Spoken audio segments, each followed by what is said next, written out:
O filme começa com uma bela noite de tempestade. Conhecemos no dia seguinte o casal David e Stephanie e o filho deles chamado Billy. A vizinhança teve grandes prejuízos por conta da tempestade. O David teve sua casa de barcos esmagada por uma árvore e o vizinho dele chamado Brent Norton teve seu carro destruído por uma lamentável árvore também. Sem carro, Brent pede uma carona pro David até a cidade. Coincidentemente, o David também estava indo para lá. O garoto também irá com eles. Na estrada, notamos a circulação repentina do exército. Sem dúvidas, alguma coisa deve estar acontecendo. No mercado, somos informados pela funcionária chamada Sally que não tem energia elétrica no mercado e que só o gerador está funcionando para manter a comida gelada. Minutos depois, aparece um velho chamado Dan correndo em direção ao mercado. Ao entrar, ele os alerta, dizendo que tem alguma coisa dentro do nevoeiro, que havia pegado um tal de John Lee. Olhem só como o nevoeiro começou a se intensificar. Ligeiramente toda a área foi alastrada. As pessoas então decidiram trancar as portas e ficar dentro do supermercado. Assustadas, elas ouvem as pessoas do lado de fora gritando. Segundos depois, elas são surpreendidas por um terremoto. Felizmente, nada aconteceu. Os rapazes têm a convicção de que esse terremoto só aconteceu porque uma certa fábrica explodiu. Pensando bem, isso explica a neblina. Depois disso, uma mulher decidiu retornar para casa para cuidar dos seus filhos. O pessoal até pediu para ela ficar. No entanto, ela recusou e foi embora. Aparentemente, no momento, nada aconteceu.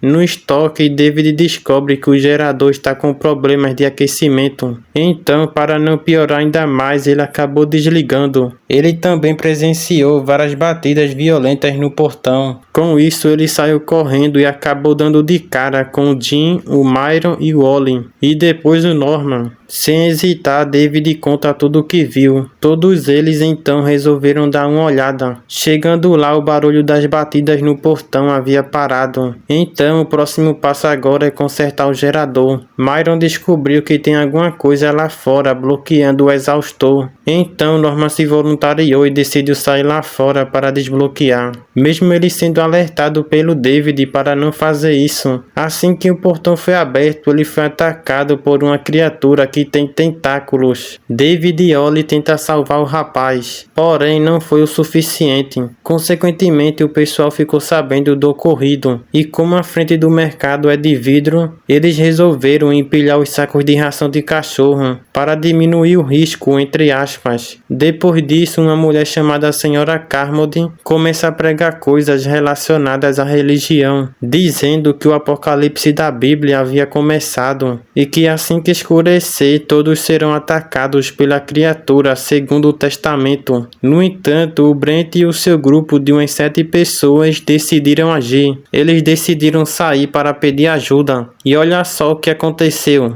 À noite somos surpreendidos com uma infestação de insetos gigantes que foram atraídos por luzes convencionais. E com toda essa aglomeração de insetos concentrada em um só lugar, fez surgir várias criaturas semelhantes ao Pterodonte.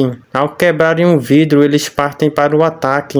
A primeira a ser eliminada foi a Sally. Olha só como ela ficou após ser picada pelo inseto. O segundo e último a morrer foi um homem, cujo seu nome não foi revelado. Teve um que quase morreu incendiado quando foi ajudar o pessoal. O nome dele é Joey. Após eliminarem as criaturas, o pessoal começa a acreditar e confiar em tudo que a senhora Carmody havia falado, exceto o grupo de pessoas que estão colaborando com David. Na sequência, se deparamos com mais uma pessoa eliminada, a senhora Hattie. Ela se matou através de remédios. Depois disso, David e seu grupo resolvem ir até a farmácia para coletar remédios e Silvadene para ajudar o Joey. A farmácia fica bem do lado do supermercado. Assim que eles pegaram tudo aquilo que eles precisavam, eles acabaram sendo atacados por aranhas extremamente perigosas. Nesse combate, 2 pessoas foram mortas. O Mike e o jovem Bob, que é o irmão do Joey. Falando nisso, o Joey não resistiu às queimaduras. Ele morreu logo após o pessoal chegar com a Silvadene.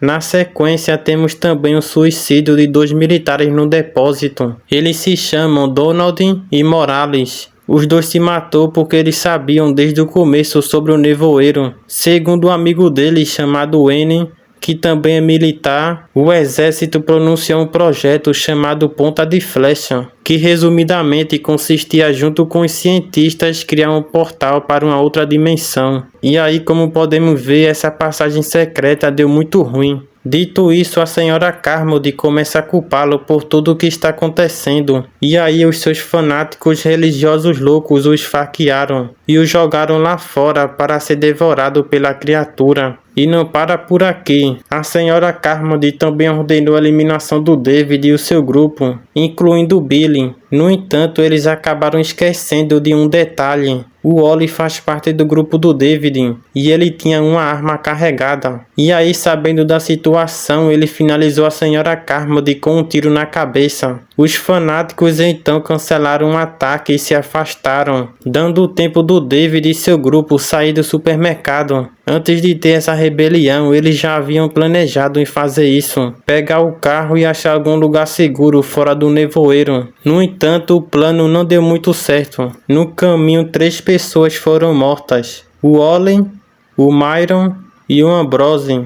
Teve também um que conseguiu retornar para a loja. Ele é o gerente do supermercado. Ele se chama Bundy. Quem conseguiu chegar até o carro foi o David, seu filho Billy, Amanda, Irene e o Dan. O veículo então é ligado e a jornada começa. Olha só o tamanho do bichano que eles encontraram na estrada. Depois disso, a gasolina acaba e eles percebem que havia falhado pelo fato de ainda estarem dentro do nevoeiro. Com isso, lamentavelmente, eles decidem cometer suicídio. No total, foram 4 disparos, sobrando apenas o David. E como as balas haviam acabado, ele sai do carro para terminar o que havia começado. No entanto, o exército aparece para proteger todo mundo. É mesmo uma pena. Se eles tivessem esperado um pouco mais, eles seriam salvos.